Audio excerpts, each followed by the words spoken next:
The Summer of Giving bundle is here. This is me, it's summer, and I'm giving my money to Lilith in exchange for the Fragrant Breeze, where you can get a bunch of embers. We'll also talk a bunch of other ways that you can get the embers in-game, and I'll give you a sneak peek of the Zenith of Power. Let's go.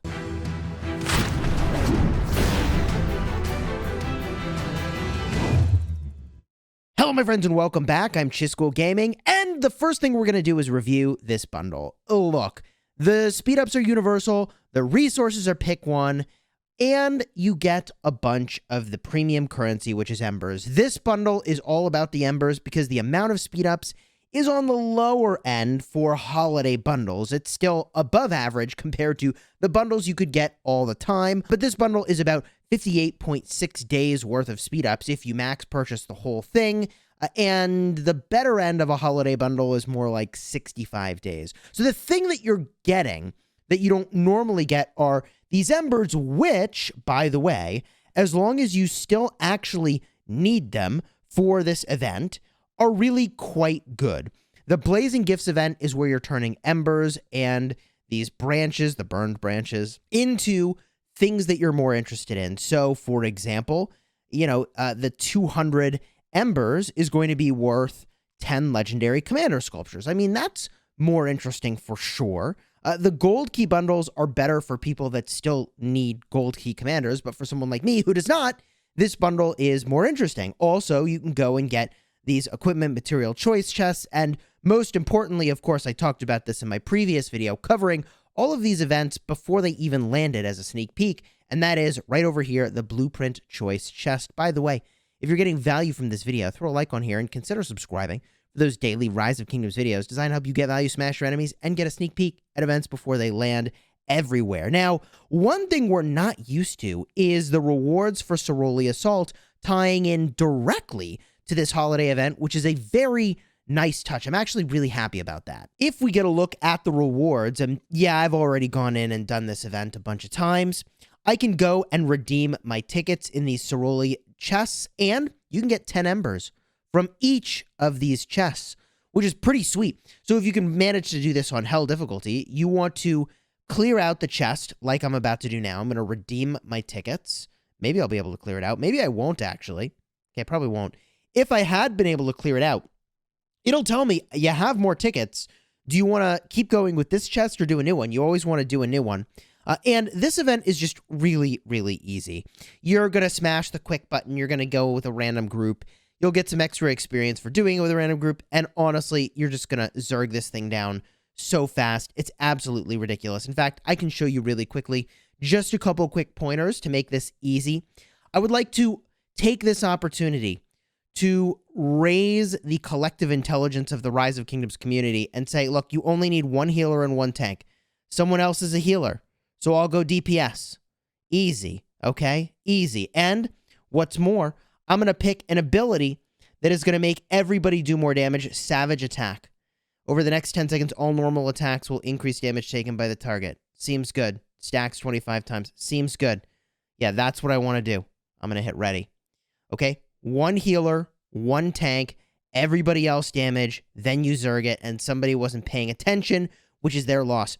Anytime I queue up for this thing, man, and I see like 10 tanks, I'm like, why? How are there 10 people who thought they all needed to be the tank? How is this a thing in 2021?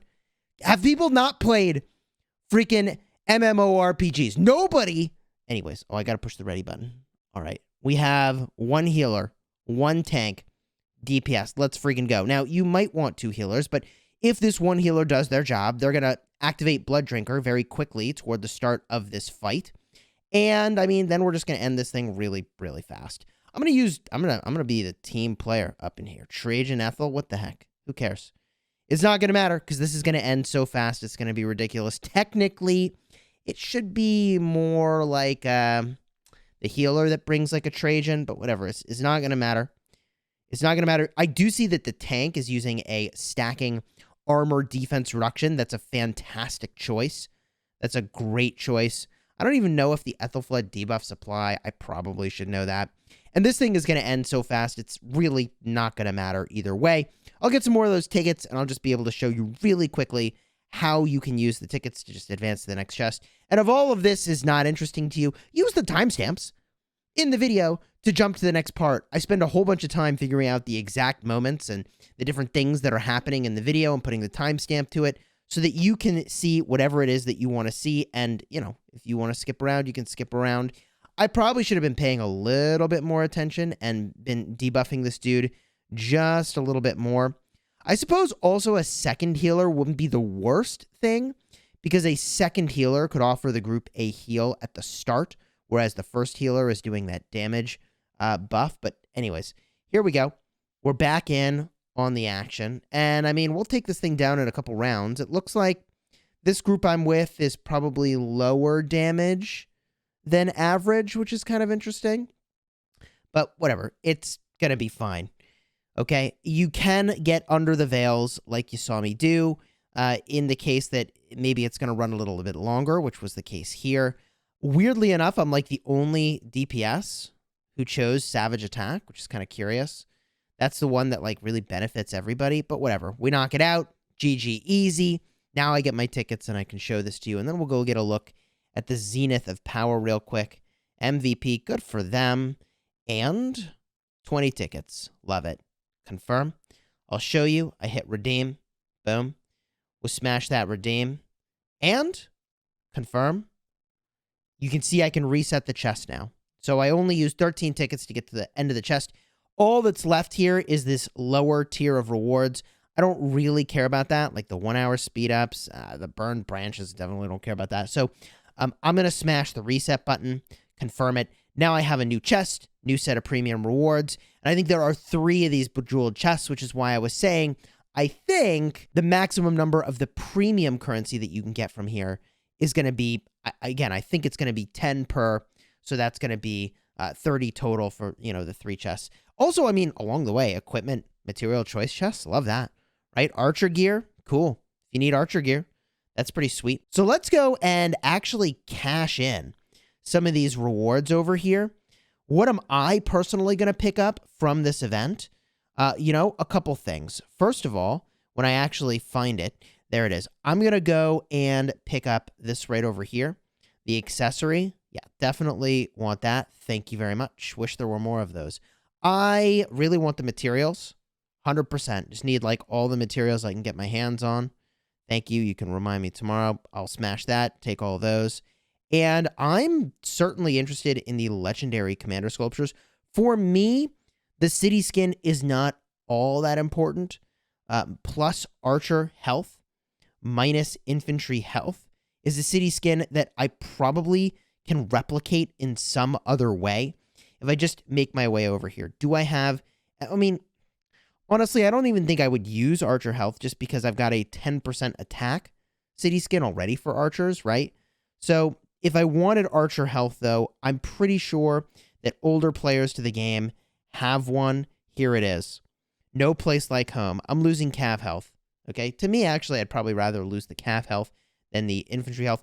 The only thing I'll say that makes a city skin like that compelling when you've got like zillions of these city skins, and I know this is like a big spender problem, right, is when, like, let's say I wanted to use the 2 different combinations of unit types, you know? So, for example, if I wanted to use archers and also cavalry at the same time, like I'm garrisoning with cavalry and rallying with archers or whatever, like this skin is okay for that. So once you've got like a ton of these city themes and you're trying to decide, like, do I really need one of these city themes? Like, do I though?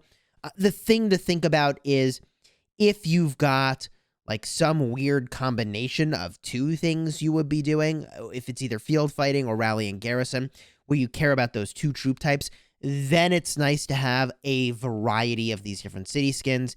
And I don't know, maybe I should just pick this thing up because I'm a content creator. One thing I will call your attention to, though, if you are going to buy the bundle, is that the recharge rewards are now slightly different in their allocation. They've got 5 legendary commander sculptures at the start and 5 in day 2. They've got 10 in day 3 and 10 in day 5. It's still 30 legendary commander sculptures over the course of the 5 days. They've just changed the allocation of how this stuff is divided up, but not actually changed the total amount that you get. This is mostly the same with the exception of the burned branches showing up in here. So they're giving us more ways to get this currency if you're a spender, which is fine. They also recently made a change bringing back this right over here, the ability to buy all of the daily special offers at once. That's a thing I'll be doing for Tamaris.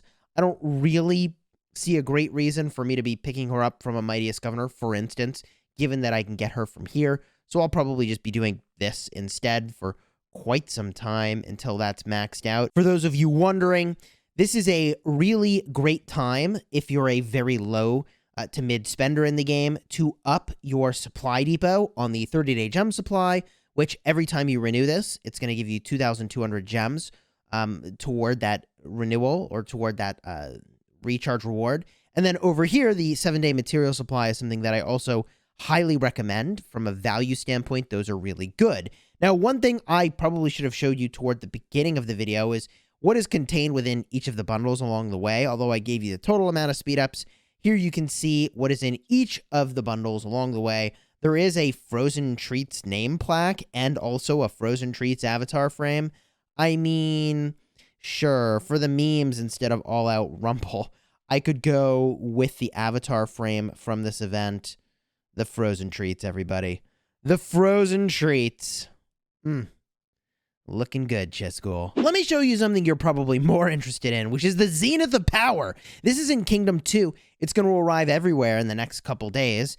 And you can see this is a continent-wide competition. If I go to the ranks here, we can see that many kingdoms are involved, ranging from Kingdom 1 to Kingdom 8. That's every kingdom on the continent. There we go. There's a representative from Kingdom 1. There are rewards just for gaining 1,000,000 power. So for those of you that are planning to gain a little bit of power in the coming days, you want to gain 1,000,000 power, you're going to get 5 legendary commander sculptures. Slam dunk. Absolutely worth it for something you probably wanted to do anyways, is gain some power. Yes, yes, and more yes. But let me show you the rewards for this. In ranks 1 through 10, you're going to get a permanent version of the Island Fortress, the 5% skill damage city skin. I talked about this in a previous video, card up in the top. What I want to talk about a little bit more now is the temporary version of city skins, because I misunderstood how these work, and I need to correct the record. The way that these apparently work is that you can switch off of the city skin after you've activated it, and the countdown timer will still, unfortunately, be counting down. So that does not work the way that I thought it did, which kind of sucks. But you can switch back to the city skin, so it's not gone forever. So the way that it used to work is if you swapped off the city skin, if it was a temporary skin, you could never go back to it. You just lost the rest of the duration. Now you still have whatever the full duration is, but the second you start using it, the time starts ticking down. So if you were in a KVK and for the fighting you wanted to fire up 5% skill damage, if you get to rank 21 through 50, you can get a 30-day version of the skin, which for the majority of your KVK fighting, you'll have this city skin available to you. Do I think this is critical for Rally and Garrison? I actually do not think that it is, although it is a really solid skin. The 15-day skin is a little bit closer with the margin there, but I do like that the developers are giving more people ways to enjoy the legendary city themes. I actually think that's kind of nice. In terms of the rest of the rewards, I mean, they're fine. The real moneymaker with this event, the Zenith of Power, is that depending on what kingdom you're in, right? I don't know if this continent will have this magical situation. If I just get a look at the event calendar, in a perfect world, in fact, I think this is true. Maybe this isn't true for Kingdom 2. Wow. For all the other kingdoms, you're going to have Zenith of Power align with the Mightiest Governor Troop Training Day. That's a nice situation.